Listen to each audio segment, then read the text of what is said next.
80वें स्वतंत्रता दिवस के पावन अवसर पर आज पूरे देश में जश्न का माहौल है। इस ऐतिहासिक मौके पर महाराष्ट्र के मुख्यमंत्री देवेंद्र फडणवीस ने मंत्रालय में ध्वजारोहण कर राज्य और देश की अर्थव्यवस्था को लेकर बड़ा और ऐतिहासिक ऐलान किया है। नमस्कार, मेरा नाम है विपिन श्रीवास्तव और आप देख रहे हैं आज़ाद विचार समाचार। 80वें स्वतंत्रता दिवस के मौके पर महाराष्ट्र के मुख्यमंत्री देवेंद्र फडणवीस ने आज मुंबई के मंत्रालय में ध्वजारोहण किया। ध्वजारोहण के बाद मुख्यमंत्री फडणवीस ने राज्य की जनता को संबोधित किया। उन्होंने साफ शब्दों में कहा कि प्रधानमंत्री नरेंद्र मोदी के नेतृत्व में विकसित भारत के संकल्प को पूरा करने में महाराष्ट्र सबसे अहम और निर्णायक भूमिका निभाएगा। भारताच्या स्वातंत्र्य दिनाच्या तमाम भारतवासियांना आणि महाराष्ट्रातील तमाम जनतेला खूप खूप शुभेच्छा देतो। आज या स्वातंत्र्य दिनाच्या निमित्ताने ज्यांनी या स्वातंत्र्याकरता लढा दिला, आमचे स्वातंत्र्य संग्राम सेनानी, त्यांना मी अभिवादन करतो।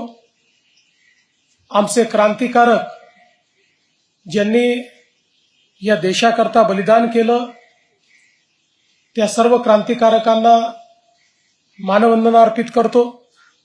आणि त्याचसोबत आमचे सैनिक जे सीमेवर लढताना आमच्या देशाला, आमच्या देशाच्या तिरंग्याला आणि आमच्या देशाच्या राष्ट्रभूमतेला सुरक्षित ठेवतात, त्यांनाही मी आज अभिवादन करतो।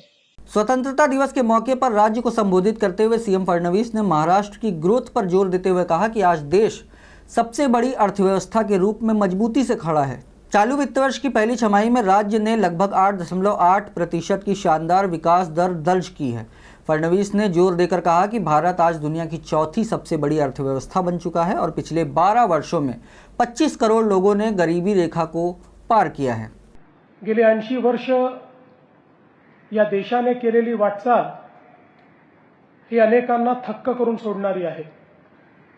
विशेषतः प्रधानमंत्री मोदीजींच्या नेतृत्वात गेल्या 12 वर्षामध्ये जगातल्या चौथ्या मोठ्या अर्थव्यवस्थेपर्यंतची वाटचाल ही विलक्षण आहे आणि त्यासोबत 25 कोटी लोकांना गरिबीतनं बाहेर काढण्याचं कार्य आपला देश करू शकला, ही खरोखर आपल्या सगळ्यांकरता समाधानाची बाब है।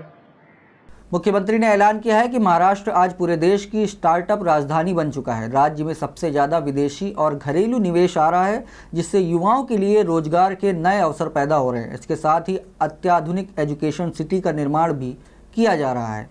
महाराष्ट्र हे आपल्या देशाचं ग्रोथ इंजिन आहे। देशाच्या विकासातलं एक अत्यंत महत्त्वाचं उपकरण म्हणून महाराष्ट्राकडे आपण पाहतो।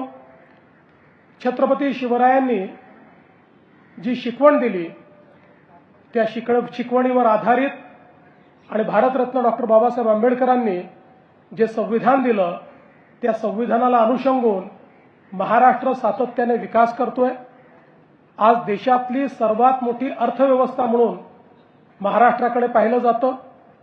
मला अतिशय आनंद आहे की याही वर्षी पहिल्या 6 महिन्यांमध्ये आपण महाराष्ट्राचा जो आर्थिक विकासाचा दर आता मोजलेला आहे तो जवळपास 8.8% आहे।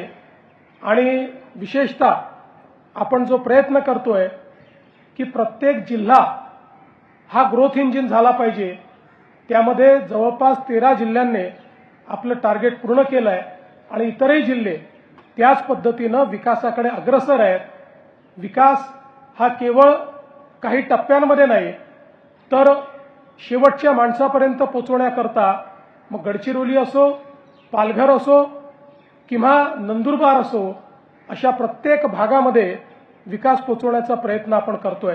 स्वतंत्रता दिवस के मौके पर मुख्यमंत्री के इस बयान से साफ है कि महाराष्ट्र सिर्फ औद्योगिक केंद्र नहीं बल्कि समावेशी विकास के साथ देश के आर्थिक भविष्य का नेतृत्व करने के लिए भी पूरी तरह से तैयार है।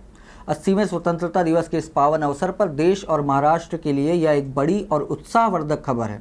फिलहाल आज के लिए बस इतना ही। देश और दुनिया की तमाम सटीक और विश्वसनीय खबरों के लिए जुड़े रहें हमारे साथ और देखते रहें आज़ाद विचार समाचार। आहे